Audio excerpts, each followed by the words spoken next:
just give you a little bit of background of what I have been doing. I started Banking Frontiers way back in 2002.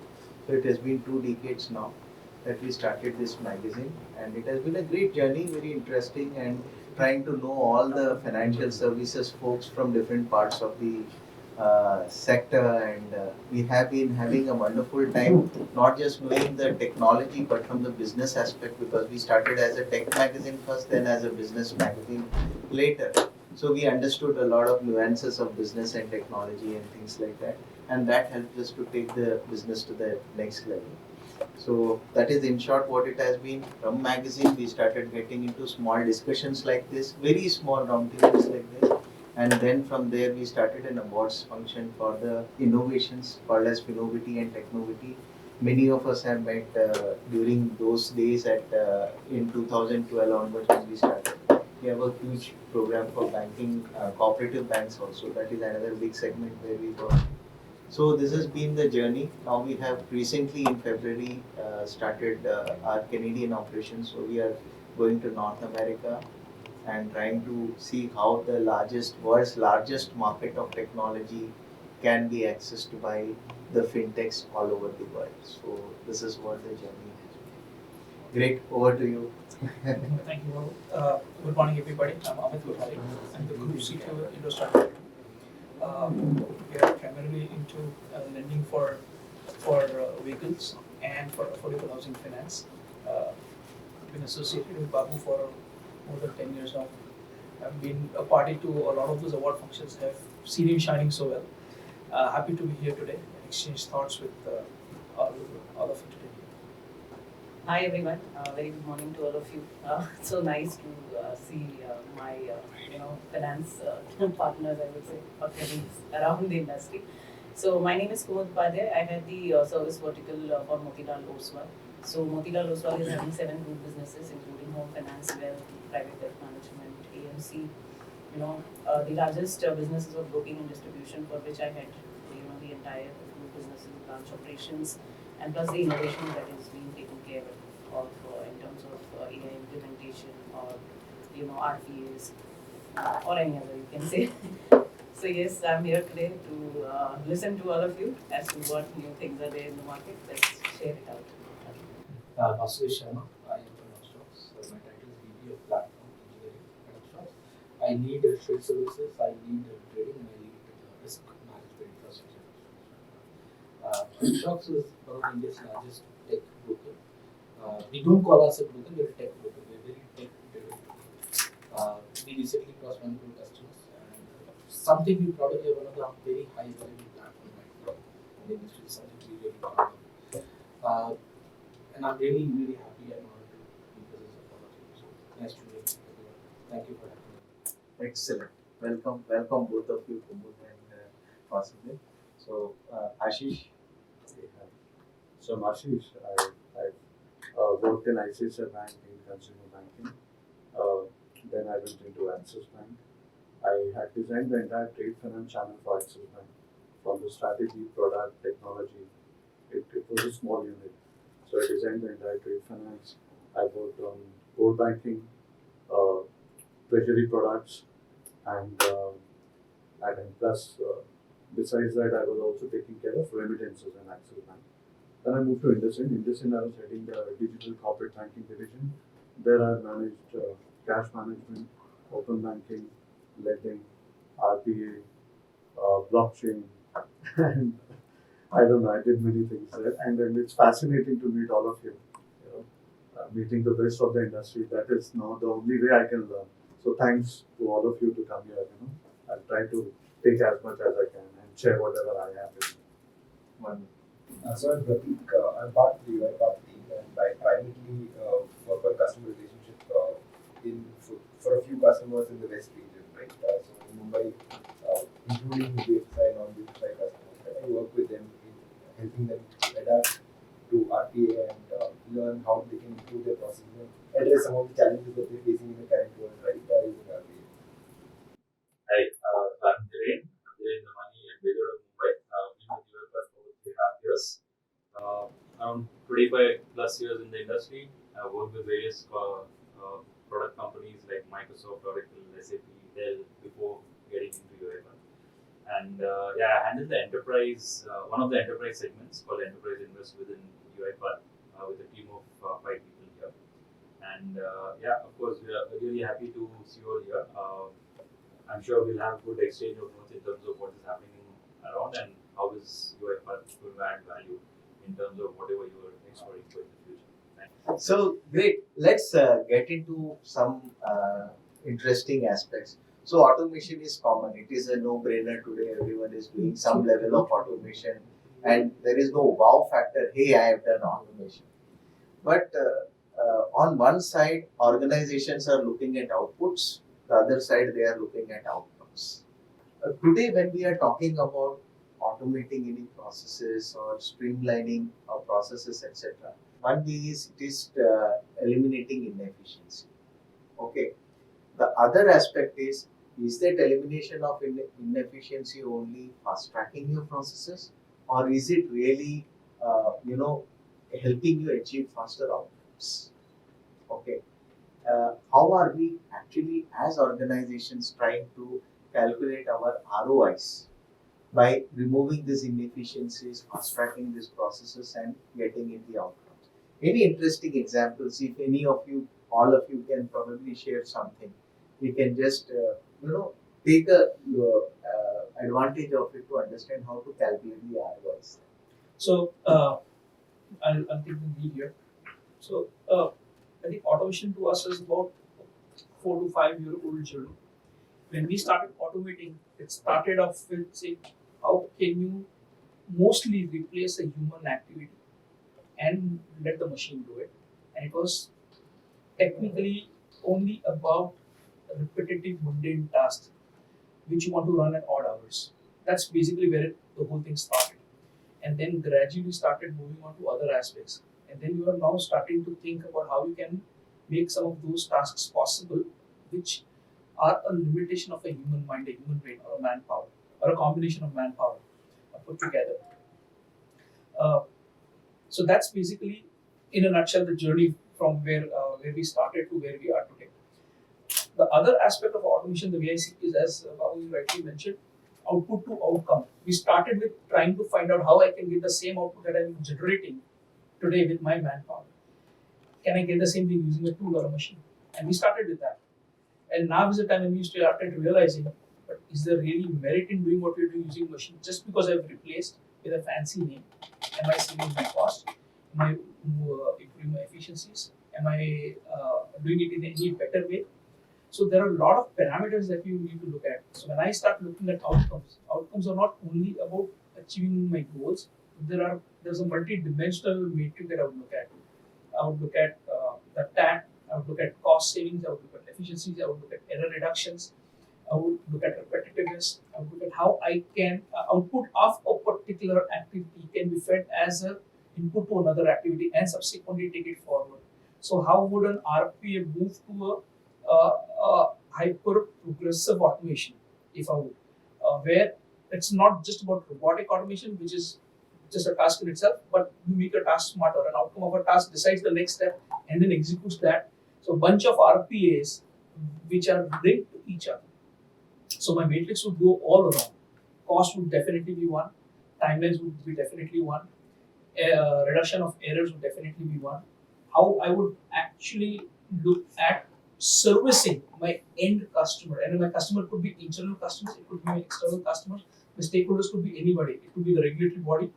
How I can have all of those things run through a bunch of automation techniques, platforms, combination of processes, even process automation. A lot of process could be automated if I have the right set of tools and plug them in the right places. And without actually overdoing any of that, we have the best blend of the entire the life cycle. Right, from a human to a machine to enabled by a process to back to a machine or back to a human, depending on how you kind of played out. So it's a combination, the way we look at a combination of all these parameters put together. Interesting. Any other perspective? Yeah, I mean, if I have to talk about policy, I mean, earlier IPOs is a simple example, right? So earlier what used to happen is we used to take a form, fill it, and then we have to go to the broker, and then decades to go to the bank and submit office, right? Now you see, the state of IPO, how it is. It's just a click of 3 buttons, right? Absolutely. Like, you just go through ASPA, link your bank, okay? And just within, a click of a finger touch, you are able to execute the transaction. So the thought process that we had earlier, okay, is that, how we are doing the same thing, maybe in a day, 2 day, or 3 day, right? The that was T plus 3 day. Now it has like that of 3 touch, right? So this is the kind of transformation which is coming in, say, working industry. Earlier, maybe regulatory challenges must be there, but today, end-to-end journey, they are also realizing that customer is one thing that you need to hold on. Right.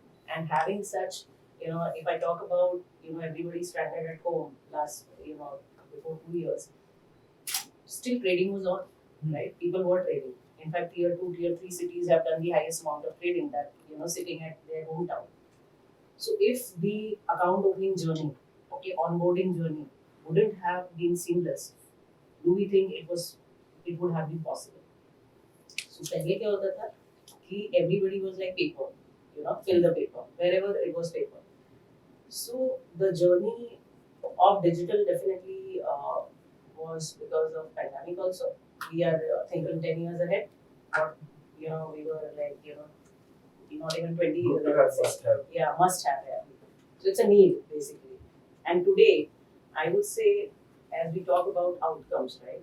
So outcomes is basically now companies are looking at the TX, total experience management, right? And that comes from number one, your employee experience, that is the onboarding process of your employees.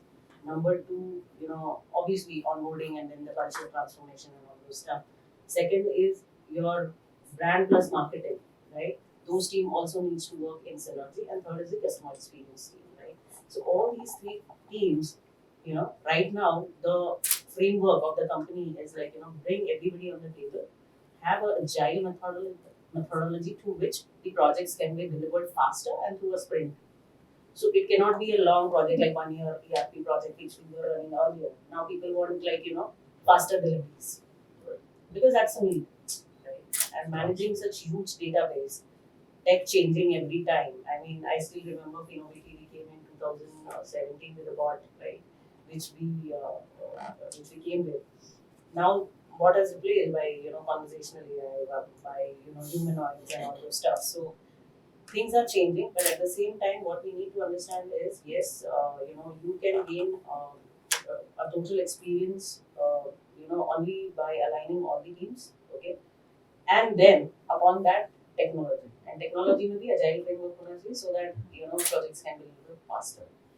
And yes, today everybody is thinking from the customer point of view. If I have to, maybe fintechs can one of the reason behind it, because Amazon, maybe Upstox, maybe Zero coming in the picture, they are just so customer friendly that you need to you need to think from that point of view. तो पहले क्या होता था operational point of view ज़्यादा सोचते थे कि हाँ ऐसे करना है, but now no, it has to be end to end journey. भाई मेरे customer को सब दिखना चाहिए. It should be done. So from I think finger touch also, it's now no touch. I think coding and all. I may not be so No code programs. No code programs are coming in.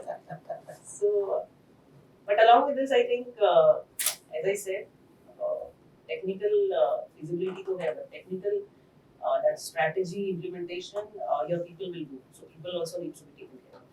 Interesting. So, Vasudev, any separate thought other than that? I love the word other than Kumud. Yeah. Kumud said. I really loved it. We just want to add some stats and some on top of this. Kumud would probably know, earlier when the account used to be open, including PO and all those documents, it was like 30 pages. Yeah, more than that. Yeah, when we started, it was more than 70 pages. Exactly. And customers used to fill in, you have to sign. If I'm pretty much ready to have taken a home loan. Every page you have to sign 2 times. Dozens of places there, but dozens of You have no documents. choice. If You have you no don't choice. sign, you don't get Your it. signature, you have to do. Exactly. You can't do initials. Exactly same process while opening an account. Okay, if you want to open an MCX account, you have to give your salary statement. Basically, it is was at a point of time as complicated as getting a home loan. Okay, What changed? Home loan के लिए I recently took a home loan. I still went through the same process. It's the same time. Open an account at any of the top 5 or top 10 brokers. Completely online. Just matter of days. Now this is what changed. Okay, and this is what is customer focused is all about. So when you say automation, when you say ROI or anything like RPs, anything, it has to be driven with customer being in the center. If the customer is not in the center, you can't do it. Again, Kumud very well explained everything. I'll just add it. So customer has to be in center, but in the end, the business is what is where we are, why we are. Anything that you do has to have an instant and immediate application to your business. If you think something is cool, customer को value नहीं आ रहा, business को value नहीं आ रहा, it's on zero. Okay. So for what the way that we operate at Upstox is we are very customer focused. We are obsessed. Focus is a very understatement. We're customer obsessed. We have to make sure that every click reduces. 3 click, we are actually like any company on the top 5 because they are actually trying to do 2 click. Okay. Like every click you reduce, 15% chances of success. And the point is, be customer focused and be business focused. Everything is driven by the outcome. Okay? And how the outcome impacts business. Everything has to have an implication on your top line goal, EBITDA. Everything has to have an impact on business. It adds zero value. In today's world, every month there is a new competitor. Even for like broking board, every day like new banks. There are dozens of companies. If as a company we are not focused on customer and business, overnight there will be a new competitor. Absolutely. You lose it. That was interesting. I think that was a good perspective. And rightly said, you reduce 1 click and 15% is a chance of, gaining more customers. And that is something where all these organizations are looking at reducing as many processes as possible or probably automating as many processes as possible, which adds to the customer delight. So, Ashish, since you have been looking at a lot of these kind of processes and working with organizations in different aspects of the financial sector, how are RPA companies planning to mine into existing processes and try to look at or probably dig deeper into those processes and try to find out how those can be reduced further or probably the impact time can be much more faster? What is happening in that sector? It's a fantastic question. So, I've seen my journey where the process discovery was very much consulting oriented, where you had an army of team which will understand your KYC process, your client onboarding process, lending process, or in your case, how the trading is happening. There will be an army of people who will work for 6 months, who will collect all the data manually, access whatever MIS you have, speak with people. So that has completely changed. What I'm seeing is now it has become a data-driven process. You don't want that people should be disturbed to what they're doing on their day-to-day basis, and plus they want the entire data which has been collected is authenticated and can be verified, and only then is where money will be put in those processes to remove those bottlenecks. So there is a change which is happening. Today you have a lot of process mining, task mining tool, which will give you that kind of outcome which you were getting in 6 months, in 3 weeks, without even your people knowing that actually something is running in behind. And so that has been the journey which I feel will be going way ahead as we proceed with our time. Interesting. And probably that automated mining is something that would probably leapfrog to newer elevation levels of impact. Okay. So one thing when we are talking about outcomes to impact, when we speak about, is basically graduating from isolated metrics, okay, to that of business impact. What is the final result that we are going to get? Okay. So, in this entire journey, have you seen any major maturity that has come in the organizations when they look into the processes? Is there any remarkable, experience we can say? How organizations have started re-looking at certain processes, not from a mere transformation in terms of metrics perspective to that of impact, business impact perspective. Any interesting examples you want to share? Uh, so Babu, in the last 12 to 18 months, IndoStar Capital has been through a massive transformation. Right. We've been upgrading our core systems. We are re-looking and revisiting our processes. We are aligning our business accordingly. So, like when we started adopting automation, then we started with repetitive mundane tasks, as I said earlier. But that was a time when there was a lot of reluctance from certain groups of people for two reasons. One, for lack of understanding what value it brings. Second, is this going to cost me my job? Because this is something that I would otherwise be doing on a day-to-day basis. And these are times of COVID. I'm not going to be even visiting my office, and something's going to happen at office in my absence, which will take care of things that I'm supposed to be doing. So it took us a while for us to ensure people understood the value of automation that brings to the organization. What it also meant is we had to ensure that people understand the role is not in trying to do what the machine is doing and not to try to outbeat the machine, but try to figure ways where machine can make their life easier and make the company's life better. So the transformation was not just about process, tools, techniques, but also about mindset. Thankfully, over a period of time, now that people have realized the value, that they are not at risk, it's the inefficiency in the system which was at risk, which was trying to get addressed. Now that it has been adopted, well understood, every single thing that we now start doing, that we pick up as a project, as an activity, somebody in the room is going to stand up and say, how much of this is going to get automated? Where is our involvement required as a human? And what part of this is going to be taken care of by the machine? And if we have to do X amount of things, is there a way for us to eliminate that involvement or a dependency so that the machines can take care of those bits? So we can focus on our core businesses. So the thought process has been how I bring in more automation in the way how I am supposed to do new things as well.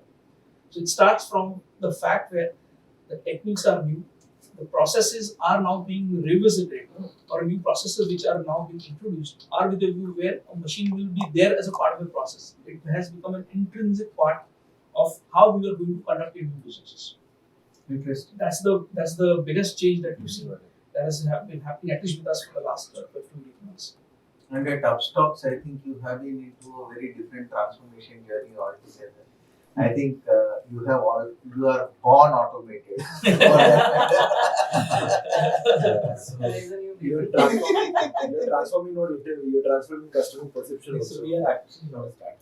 We call ourselves a startup, but we are a 10-year-old company. So they are the catalyst who has forced the old organizations to really start, putting more money in technology. The way my bosses would answer this is they look at Motilal, even Axis and ICICI as the giants of the industry who created a framework where the people, the new blood, right, they can but the framework was created. We have people at Upstox who are from Kota, who are from okay. The point is the knowledge base, the framework that they have built in the industry. That is where the companies like Upstox are trying. But coming back to the question that you said, the most important aspect of this is not only engineering, but everybody has to take this. Okay, like when I say everybody, that this means your back office has to take this because everybody needs to solve the problem. I think the way Amit was saying, I just probably oversimplify that. Okay? Unless until your back office person tells you, right, this is where we can optimize, this is where we can do something. As a company, you can't grow. So eventuality of this is it has to be part of it. Okay, unless until this thought process comes from bottom up. Like at the level of Amit, I don't think you spoke from Anu back office. Unless the reality of the situation is okay, it has to come from bottom up. And we partner with a lot of companies. We partner, we experiment now. One of the big examples that happened during the COVID time was automating the accounting process.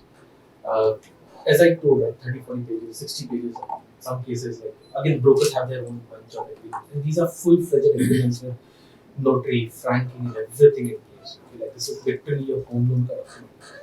Uh, I probably will not be able to share exact numbers, but in terms of percentage, we were able to reduce 60% of the manual operations. Without that, you can't open 40,000, 50,000 accounts. Okay, there's no way in the world you can open it. आपको 50% document देखना है यार. Is that even humanly possible? Look at the number of staffing you have to build. It is just insane. And a lot of these giants, okay, they actually got stuck at that time. And that is where the new blood got influences. That is where, because there was a time where they could not. I gave you an example of home loan, right? Trust me, home loan में सबसे बड़ा challenge is not getting approval for the home loan. It's the actual process. If somebody is able to simplify that, NBFC, some new type of NBFCs, that's an avenue. That's an avenue. The home loan doesn't need to. You don't need to finance it 100%. You can finance 20%. People will still take loan for 20%. That's still okay. Okay. The point I'm trying to make it is it has to be part of the DNA. It has to come from bottom up. The moment you believe people like Vasudev or Kumud or Amit will be the innovators, the battle is lost. The battle is lost. We are the people who facilitate the innovations. We are not the innovators. Of course, we have our own experience. We have our own way of doing things. But the innovation is I'll again add on to what we did. The automation part of it actually came from the accounting. A lot of inputs came from the accounting, the customer support. Because customer support is the first person that the customer calls. Usko break. And Kumud knows the amount of गालियाँ पड़ती हैं. So actually, if you really want to do innovation, you should come sit, do some live, call checking, and just connect to your customers. And actually, we're paying some. I mean, I still, do not understand why, people have to still get those DRFs filled, given. That's still a lengthy process. मतलब आज भी वो process manually है. और regulator के हिसाब से because we have so many RTAs वो ऐसे ही रहने वाला है. I'm still not, in sync with it that, and the DAT is 45 days. I mean, nobody is looking, at it. I mean, अभी pandemic में तो scan पे चल रहा था. So I have those kind of system in place. So everywhere, I think the mind shift has, is already there in place. And plus government also backing up, go digital. Everybody is like, what into that zone. So if you ask me today, we have moved to predictive now. More of like, the risk management है. तो मुझे as a customer मुझे पता होना चाहिए कि ये 5% की risk पे चल रहा हूँ, 10% की risk पे चल रहा हूँ. So we have those triggers built. That is something, related to market. Earlier तो मुझे पता ही नहीं. I mean, position square off has been done. So right now it's not like that. Customers are being informed. They like to be informed, because they are online. I mean, 70% of our business is coming online. But offline also, since we are a full-fledged broker and we believe in that. See, advisors who are giving advices to your customers. So I would like to give this example.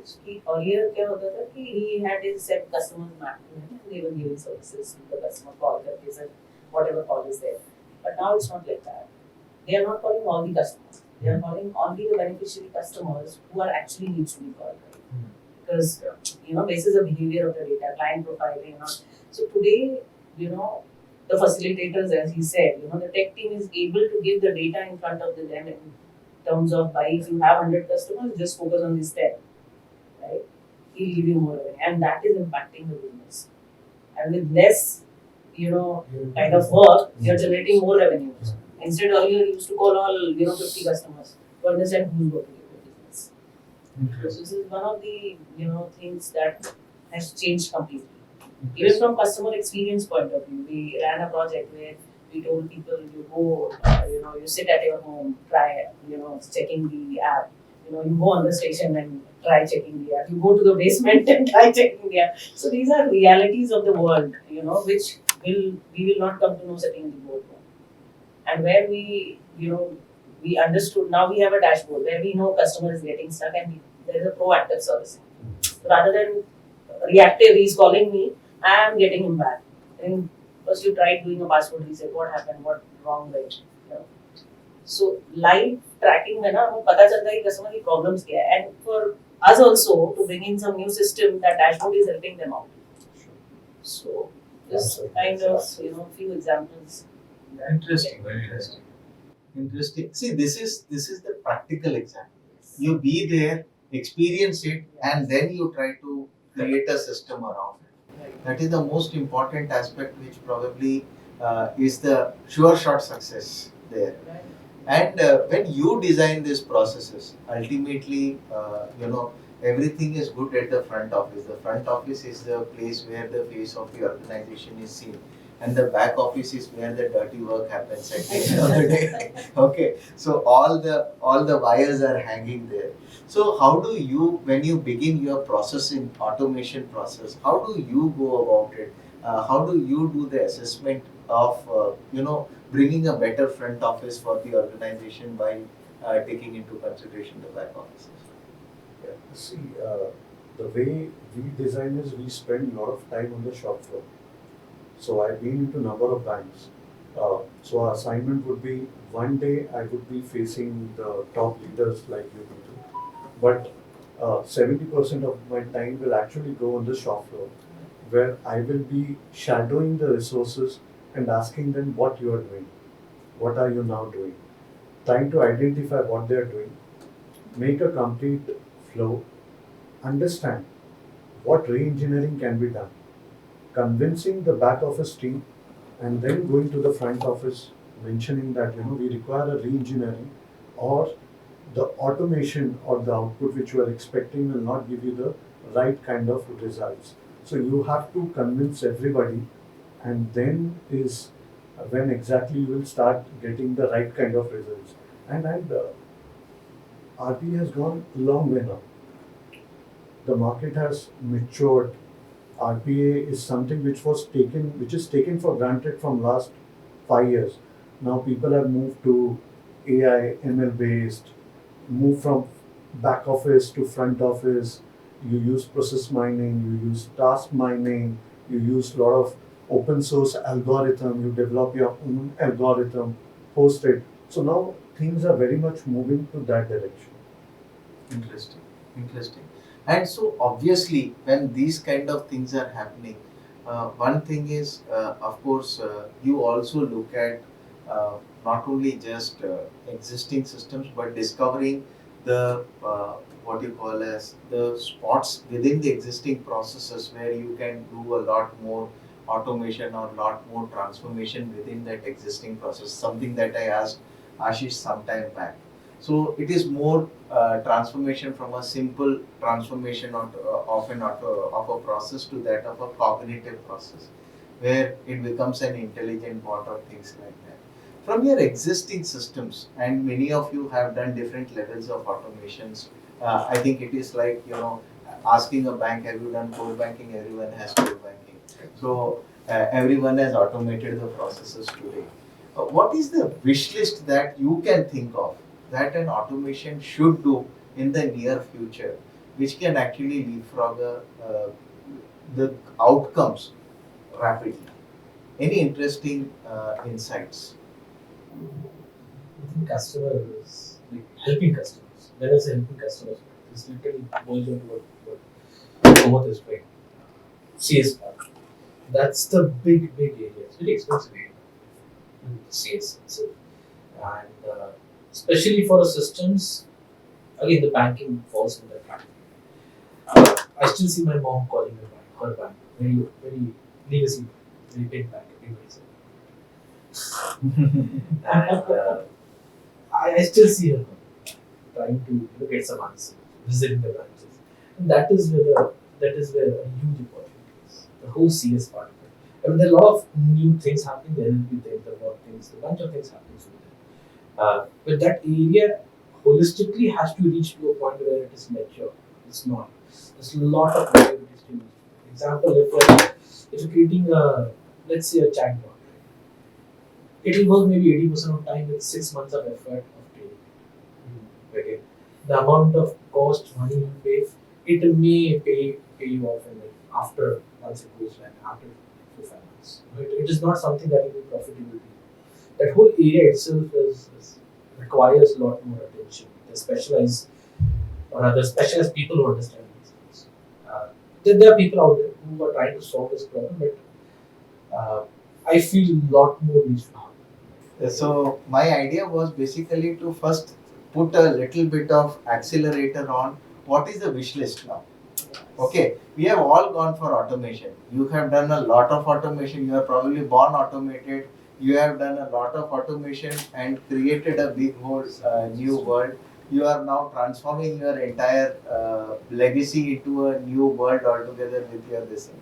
But what is that wish list today? If I ask people that what does automation have to do now next, is something that is always a question, because that is where even people like UiPath would like to look at, what is the next level needed by the customer. So from an IndoStar perspective, I would say you look at it as a multi-pronged strategy. One, look at the lowest hanging fruits. Until I figured an extremely robust, well thought out strategy to take us from point A to point B, which would probably take us months and probably quarters. There are immediate things that I can solve for today. Let me pick up those low hanging fruits, start bringing those incremental changes, incremental elements of improvements, and start achieving smaller goals. So, for a simple example, when you're talking of customer service, customer keeps complaining, perpetually complaining, because there is always something or the other that they are going to be dissatisfied because we have a shortfall in terms of what we offer as a service. If I know there's 50% of those queries or complaints are around a particular target and my responses are going to be standardized, my next steps are defined, I do not really see a reason why I cannot necessarily automate the whole thing. Obviously, with making sure that it's in the rightful framework of action.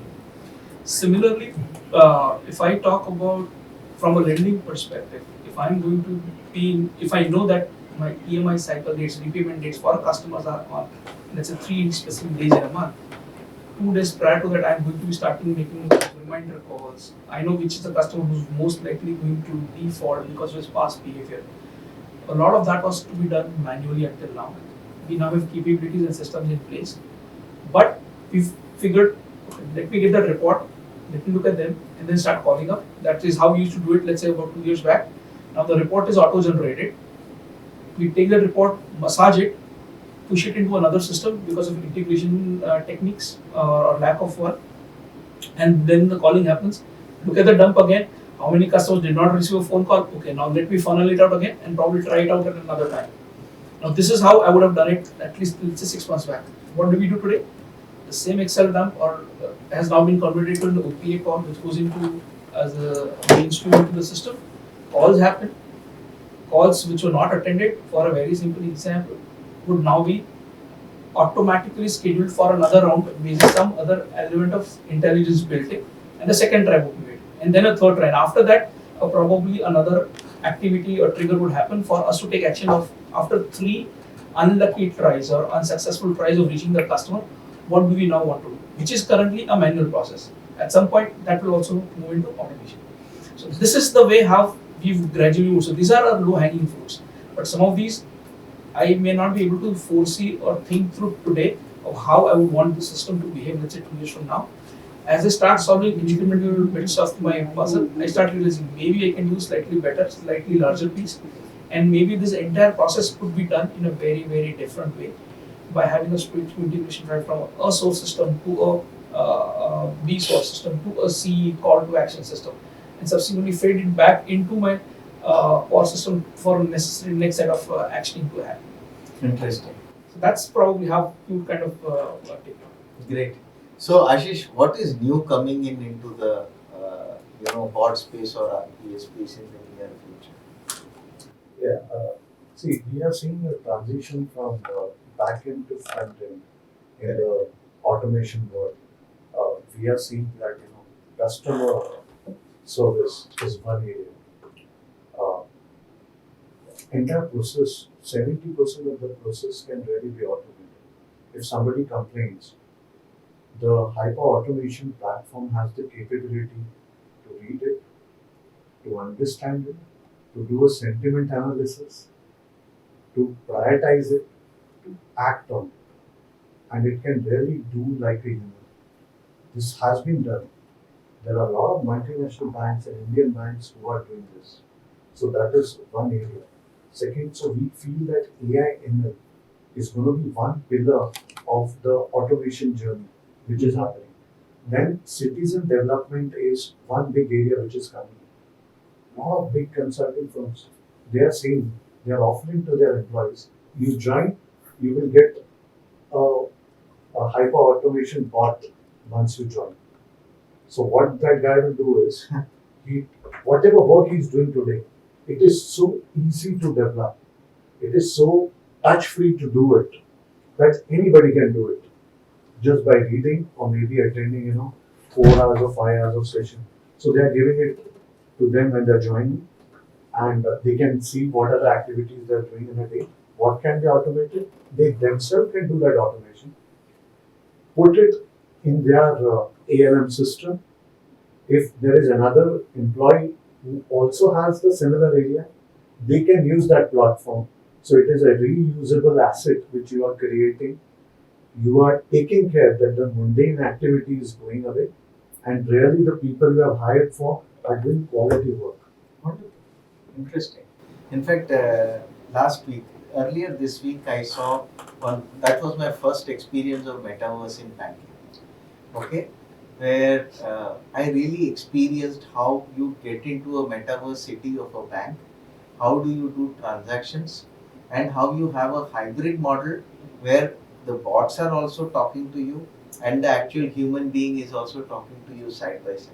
And all these processes, I can relate a lot with what Ashish is talking about, where you can yourself automate the way you want to be. Maybe tomorrow the customer can himself automate the way areas where he wants automation and areas where he seeks help. And imagine what a delight it would be that you don't have to call your customer care officer and you wait to use this, dial this, to use this, dial this. Instead of that, you can decide this is what I want automation for and this is what I need a direct personal assistant for. It is more like a self-assistant, right? Yes, So yes. you can just Absolutely. automate whatever those. And metaverse is the best way to look Yeah. into. Yeah. If you are looking into metaverse, I think I can share you some of those links which I visited, through which I got a LinkedIn post that led me to see that metaverse. You can take a look at it. It may probably be an eye opener to see the first metaverse or kind of stuff in banking that is happening. Now, coming to the next level, you have all done automation. Okay. At the end of the day, like you said, you just do the FAQs on automation, or you do some basic structuring on automation. And on the other side, he is talking about how you are putting in bots per employee, trying to automate his own ecosystem. Now, ultimately, we are all governed structures. We are all compliant structures with highest level of compliance. So, what kind of governance structure and teamwork can organizations put into place while automating these processes so that they are directed towards more business relevant and at the same of relevance? Very important question. As I said, now projects are not a 1 year long ERP project. So now definitely agile framework is where organizations are adopting, wherein small teams are being formed for separate projects, right? And the team structure is like of, as I said, it's of branding, it's of UI UX, what you can say. It's a technical team, then it's the business team as well, and it's CX team as well. So all these teams are formed together, and then a specific list of whatever desirability is there, that is jotted down, and then the project is divided into small phases. It's not like you deliver the entire project.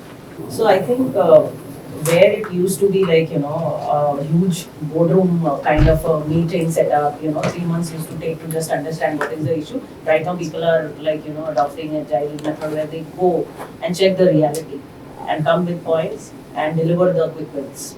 So that, the ROI, or you can say your first question was linked to it. Outcome. So, so this kind of governance is helping us to deliver faster, to be more structured, and small teams deliver faster. I think big teams is, analysis and paralysis. So, how are organizations today working towards creating that competency amongst the organizations to maintain that continuum? In organizations like, for example, in your lending, how are you trying to bring together the different aspects of the organization to build these super strong processes? Is there any kind of methodology that you follow? So Babu, my view will be very, very contrasting to what Vasudev would, if you speak on the same one. So I'm going with that disclaimer. And it's purely an organization setting the way we are running today. So we are not an IT organization. We want to be cutting edge, but we are not an IT organization. We want our processes to be streamlined, fast track, very, very efficient, result oriented, outcome centric. But at the same time, we leverage a lot on the partner network. While we do that, there is a reason, because there is a massive risk of failure if you pick up the right project with the wrong set of people, or if you have the right set of people but you do not enable them with the right set of tools. And if both of them are right, but if the process is not matured enough, or if you've not drafted, documented, approach it right. So we are in the business, we know the business, so we take care of that. So that's process. Governance mechanisms change because of the way tools, techniques that we adopt. So we do not have a robust governance or a consistent governance mechanism. For my large-scale digital transformation projects, my governance mechanism is very different. If I'm doing a pilot project, my governance mechanism is different. As Kumud pointed out, we do not want analysis and paralysis kind of a situation, and that's a learning that as a company we have done. But one thing that has been consistent across this is, if there is a skill that I do not have, rather than investing it in the skill, I would rather invest in hunting or looking for a good partner who can take us through that. Along the lines, we'll pick up or inherit some of the skills, continue to do BAU for us, we take over the BAU, but the partner continues to take us to the next leg of transformation. So the difficult transformational aspects, intelligence of how we would do it differently, to a great extent, would come from the partner. What we want to do differently is something that we bring to the table because we understand the business well. And once a process is set up, matured, we know it's running, it's now in steady state, I don't have to lose my sleep over it. We inherit that skill, and then that's basically where my small attack team kind of takes over the project. It's a build, buy, transfer, whichever ways you look at it. That's one thing. The other thing we've done is, in the last 2 to 3 quarters, we've started small experimentation teams or proof of concept teams. Every team is tasked with trying to pilot a few aspects of business, be it automation, be it exploratory, techniques to do things differently. And if I am doing a pilot in, let's say, my affordable housing finance segment, I do not definitely replicate the same in my vehicle finance. As Kumud rightly said, if there's one group who's overseeing the whole thing, let the success and the failures be learned at one aspect, take the learnings and replicate only from there on, rather than trying to duplicate it. So we focus more on the replication rather than the duplication bit. We duplicate only once there's a proven theory to what works for us. Because there are variants, there are aspects that will be different for different businesses. For different businesses, so what works for operations might not work for customer support. What works for customer support might not work for another line. While things look logical, look straight, streamlined, ऐसा तो चलना चाहिए. इसमें अलग क्या है? But it doesn't work because there's always a human play there. There's an emotional bias towards making certain things work, and when AI and ML comes into play, it suddenly takes you a complete paradigm shift in terms of how I am pursuing my data, and they start throwing some insights into the whole business the way I do it today, trying to tell you this is where you have been consistently going wrong, and this is where you should be looking at, because this is what your numbers tell us, which you are not looking at because you don't think it's really going to help you, but it's the other aspect which will necessarily be true if you now start piloting, and that's where the experimentation things have started a big time within the company, actually from a transformation standpoint. And now with that mode, we are starting to see some early successes. The other good part that has happened in this whole process is the energy levels of people involved has suddenly gone up, because now they are able to go and talk to peers, their colleagues.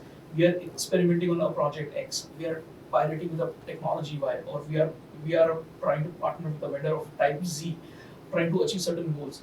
And they start also getting equally good insights. They're able to participate, contribute. Otherwise, they were always in the receiving end. And because of their own ability to voluntarily participate in some of those conversations and discussions and thought leaderships, they come back to the table with much more fresher ideas of what we could do even more differently than what we were initially thinking about. So all in all, that's basically the big shift that we are seeing for the last 2 to 3 quarters. Interesting. And one interesting thing you can also see is when you have this kind of solutioning, of course you are dependent on the vendor to a great extent. Like you said, from the technology perspective, domain comes from you. From the vendor perspective, you get the technology. And many a times it is not just the vendor, but it is his partner also Absolutely. who does the solutioning. And over a period of time, you realize that you need to have your own domain experts. It is like build, operate, and transfer kind of stuff. Slowly, you take over that entire thing, own it. You create your own internal teams, like you were telling rightly. To all the tools are not affordable to buy. It costs millions of dollars, so it is always good to have some in-house created stuff as well. So, how has this build, operate, and transfer thing been operating for most of you in areas of automation? Has it been working like mostly dependent on the vendor, or mostly dependent on in-house, or is it a mix of both? So, first of all, it's always buy. That's the way you start. You can't directly do something. The board will never accept it. It's just too expensive proposition to build something else. It's not a competency. It's just not. The step one is always buy.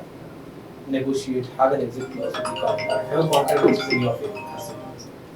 But the idea is that if something is very strategic, example, masking PID in a document, that's a very strategic thing. All business, even the banking. That is something that I would want to build, because that is very strategic in nature. And once that worth has been proven to the leadership, to the board of directors, to the founders, it's very easy. So certain thing has to be strategic in nature. Certain thing has to be cost. Cost is not a strategy. Cost is a way of thinking. Running Slim is not a strategy. Running Slim is there. You have to by default operate Slim margin. And once you have built enough knowledge about the product, the natural path is to build it, develop it, buy it, and then meet the vendors. That's pretty much, as a company, that what we do. That's pretty much the guiding principle for us. You start with a vendor, get a good partner, get the best in the industry, good contract in place, favorable terms for the company, and then if that is your strategic need, or if there is a very cost example, what we spoke about earlier, hundreds of terabytes of data. There's no way in the world you can buy a third-party solution that can be cheaper than what you build it yourself. Then build it yourself. That's the reality, and that is what works the best for us. Interesting. Any other thoughts?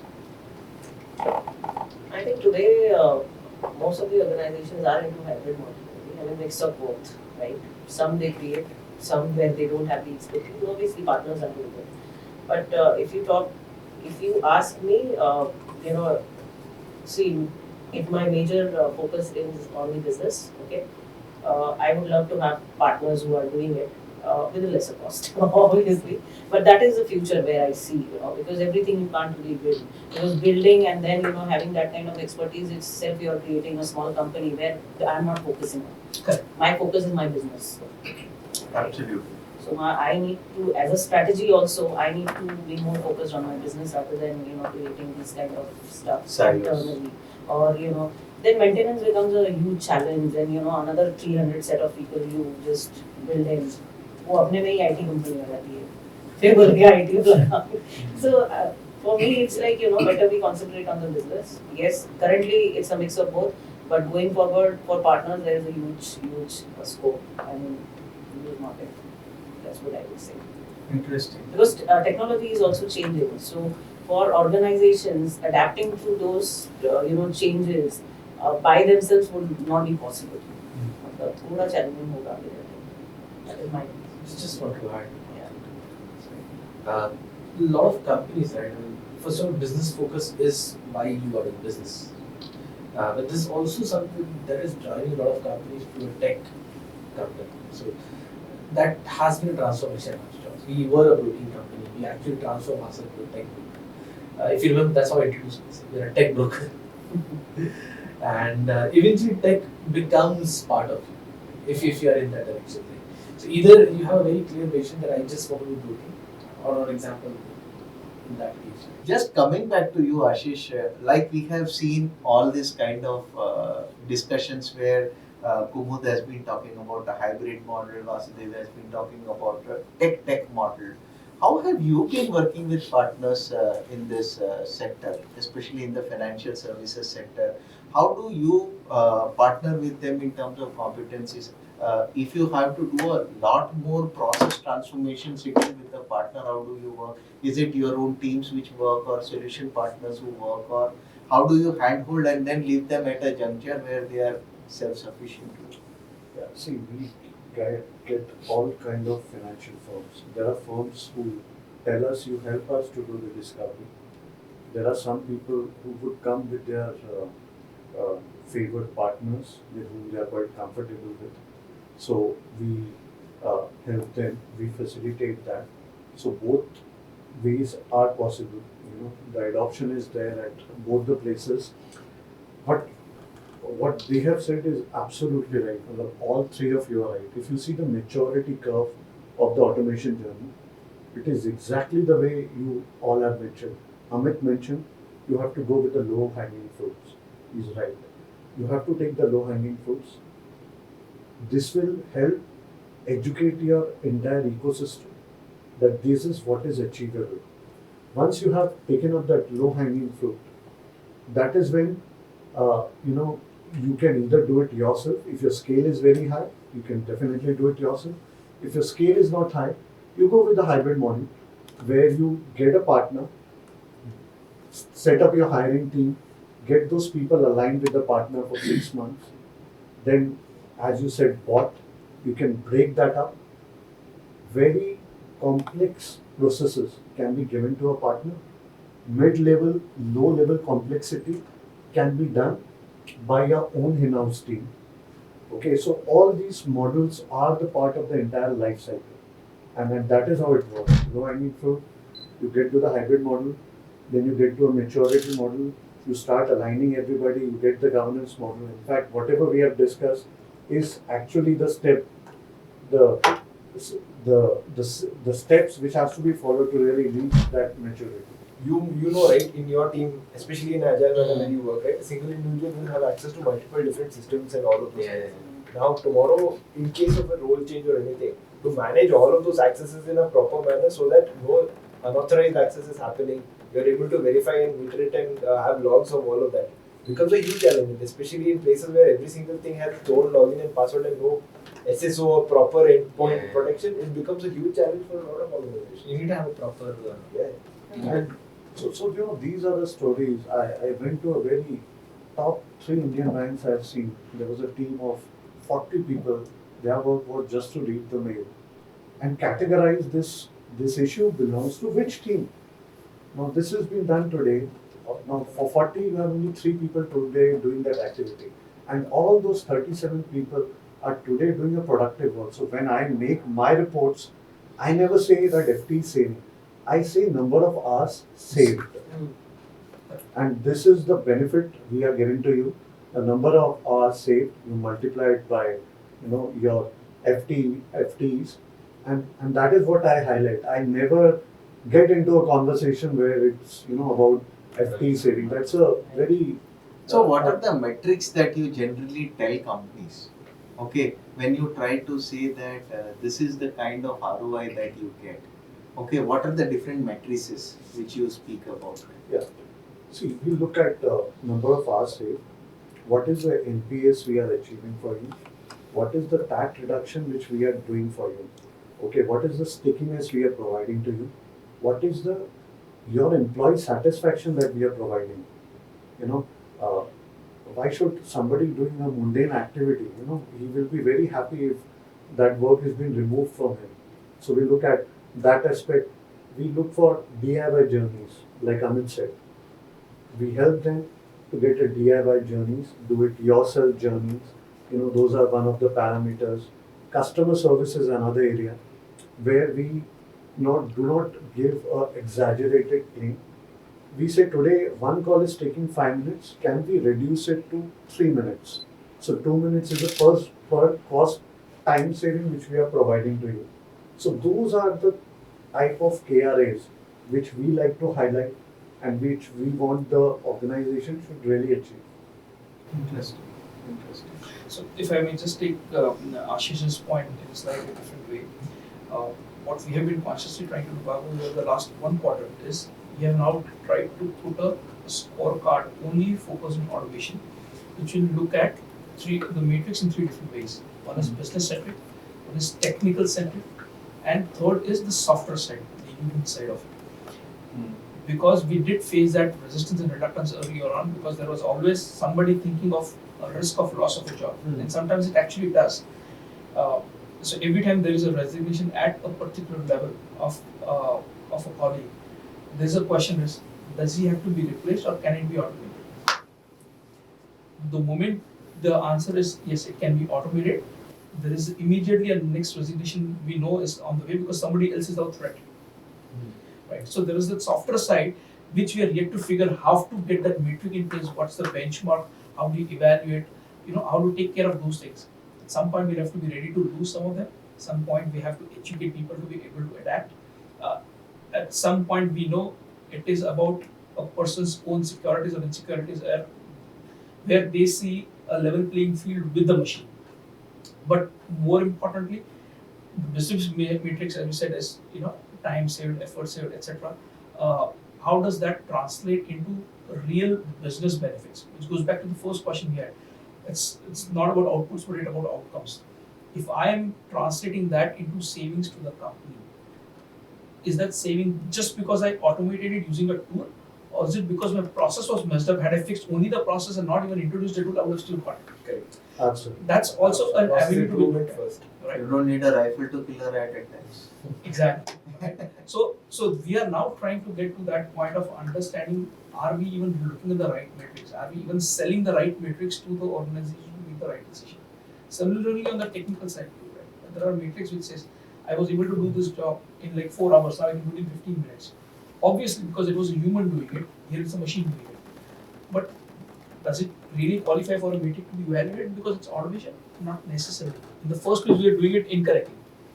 But we did not know the right way to do it. We actually did it. And now that we figured it, that's not really the right benchmark to even have. Should it be 15 minutes or 5 minutes is the larger question that we should be looking at. So now when we start looking at the scorecard and we start looking at those metrics, we start realizing the way how to approach your own ROI, your own investments in automation, and how you want to build more on top of that. We start getting very, very different answers than what I would have anticipated when I started the entire journey. Interesting. So I think on an average we have covered all the interesting areas. One is identifying the matrices. The second is in terms of the skill set required. We have talked about governance. The fourth is build versus buy versus collaborate and a hybrid kind of area. And finally, when it comes to ultimately all this automation, the ultimate end result of it is the kind of outcome that we are going to accelerate. Incidentally, in the infrastructure side, when I was talking to one of the customers there, banks, okay, what they do is they have really innovated the way how an infrastructure can be allotted to the people for converting an innovation into a scalable product. Okay, how you can reduce the overall time. Okay, and That if you can reduce that allocation of the resource itself for doing this work takes about 48 days for that organization. Okay, to do that allocation of resource to convert that innovation into a product. Okay, if you can reduce that into 48 hours, how would you do it? Okay, and that is something, the kind of transformation that organizations are looking forward to. Any last remark any one of you want to make? So one thing I will make is I would really appreciate, because now I'm no more into the shop floor, of banking. Thanks to these three people, where I could learn new things which are happening, and this is now my only way by which I can really learn. So thanks that you did a very candid conversation. It was really fantastic. I think, Yeah. please go for it. Yeah, I think great insight about citizen development. We discussed about. So I think overall, I think we have got an idea of a legacy player. So that was interesting, and I mean a lot to take. And thank you everyone. Thank you. Sir, for coming. Excellent. Vasudev, anything? It's a journey, guys. The whole, I don't call it automation, I just call it optimization. This is business. Absolutely. And this is a journey. It's driven by two things. One is customer and the second is business. So I always draw two circles. One is customer C wala circle and then there is a D wala circle. And there is an arrow between them. And this optimization journey has to start from the customer. Right? Make sure that customer ka least touch points, so everything that he needs is ESAP with him. And make sure that everything that you do for the customer translates to business. And that is how things will change, and that is how it's already happening. The only thing is, some of these big players, the big banks, right, that we talk about, for them it's a painful process, but that will happen. They don't have an option. So, the reason I call it optimization is because you save some kind of saving, and you can't run a business in a bloated manner.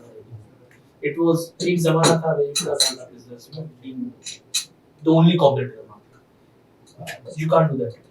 We had a wonderful conversation. Thanks to all of you, and we will keep connecting with each other and sharing these kind of insights.